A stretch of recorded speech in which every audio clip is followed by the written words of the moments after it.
ma banci ban gani, taimaka ki tsara mini tun da kin fama min zuciya ciwo take mini. Kin rufa saya mini, kin gaje koke mini, sirrukan da na baki tun da baki min wauta. Kaga komai za a bayar. Fitaccen shahararren mawaƙin nan wato Hamisu Breaker ya bayyana cewa insha Allah yana nan yana kokarin fitar da wani sabon album a ƙarshen wannan watan da ake ciki. Lalle Hamisu Breaker fitaccen shahararren mawaƙi ne wanda yake taka rawar gani a wannan lokaci. Hamisu Breaker yana cikin mawaka na gaba waɗanda suke taka rawar gani a daidai lokacin da ake ciki. Lalle Hamisu Breaker yana cikin fitattun mawaka waɗanda tauraro su take haskawa a wannan lokaci. Idan kuka yi duba da jajircewa da wannan mawaki yake yi, lalle wannan mawaki Hamisu Breaker ya kai fagen anana ta mishi, kuma ya kai fagen a jinjina mai, kuma ya kai fagen a nuna shi da ɗan yatsa.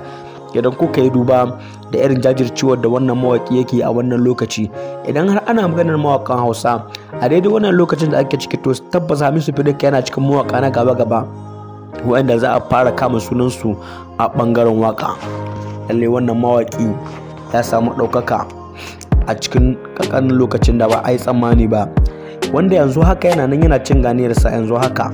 Lalle Hamisu Breaker ta shahararren mawaki na a zantawar da muka samu damar yi da shi, ya bayyana mana cewa insha Allah yana nan yana kokarin fitar da wasu shahararrun waƙoƙi a ƙarshen wannan wata mai kamawa.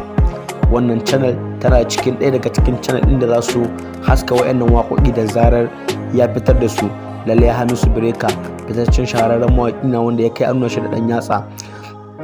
Tabbas Hamisu Breaker ya kai fage nuna shi da ɗan yatsa. Idan kuka yi duba da ƙoƙarin da wannan mawaƙi yake yi, musamman ma a shekarar da ta gabata, lalle wannan mawaƙi ya jajirce ya fitar da wasu shahararrun waƙoƙi wanda wayannan waƙoƙi sun daɗe suna zagayawa a nahiya. To wannan shekarar ma Hamisu Breaker lalle ya taka rawar gani da irin ya fitar da wasu shahararrun waƙoƙi wanda yanzu haka wayannan waƙoƙi suna cin ganiyar su a wannan lokaci da ake ciki. Gar ku manta, idan yau shine farkon banku na wannan channel, ku danna mana subscribing kuma ku danna mana alamar ƙararrawa, don shine zai ƙara tabbatar mana da cewa lalle kuna bibiye da mu, kuma shine zai tabbatar da cewa da mun saka sabon bidiyo za ku ji sako a cikin wayoyinku. Lalle Hamisu Breaker fitaccen shahararren mawaƙi na wanda ya kai nuna shi da ɗan yatsa. Idan kuka yi duba da ƙoƙarin da wannan mawaƙi yake, wannan mawaƙi yana ƙara jinjina wa masoyansa da irin gudunmuwar da suke bashi. Lalle Hamisu Breaker ya ƙara da cewa masoyansa su ne ginshiƙin rayuwar shi, domin su suka ɗaukaka sunansa a irin duniya. Lalle ba zai taɓa mantawa da gudunmuwar da masoyansa suke bashi ba a rayuwar shi. Haka yasa yake ƙara jajircewa da ƙoƙari wurin ganin cewa ya fitar da waƙoƙi masu inganci. Ta haka ɗaya ne zai iya tabbatar da cewa ya faranta wa masoyansa rai. Lalle Hamisu Breaker yana ƙoƙari wurin tabbatar da cewa ya kawo abubuwa masu inganci. Lalle Hamisu Breaker fitaccen shahararren mawaƙi na wanda ya kai nuna shi da ɗan yatsa. Idan kuka yi duba da irin jajircewar da wannan mawaƙi yake yi, wannan mawaƙi a kwana-kwanan nan ma ya fitar da wasu shahararrun waƙoƙi wanda wayannan waƙoƙi yanzu haka suna cin ganiyar su a irin duniya. Lalle wayannan waƙoƙi da Hamisu Breaker ya fitar yanzu haka suna zagayawa sassa sun lungu da sako na wannan nahiya tamu. Lalle Hamisu Breaker fitaccen shahararren mawaƙi na wanda ya kai a nuna shi da ɗan yatsa.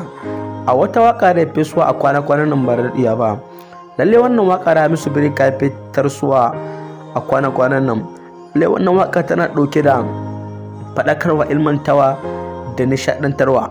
Idan ka saurari wannan waƙa za ka tabbatar da cewa lalle wannan mawaƙi yana ƙoƙari wurin ganin cewa ya kawo waƙoƙi masu inganci. Lalle wannan mawaƙi ya samu ɗaukaka irin duniya a cikin wani ƙanƙanin lokaci. Hakan ya samu asali ne da irin jajircewar da yake wurin ganin cewa ya fitar da waƙoƙi masu inganci waɗanda mutane za su ji kuma su yi alfahari da waƙoƙinsu. Kar ku manta, idan yau shine farkon zuwanku na wannan channel, ku danna mana alamar nan ta liking, ku danna mana subscribing, kuma ku danna ƙararrawa. Da zarar mun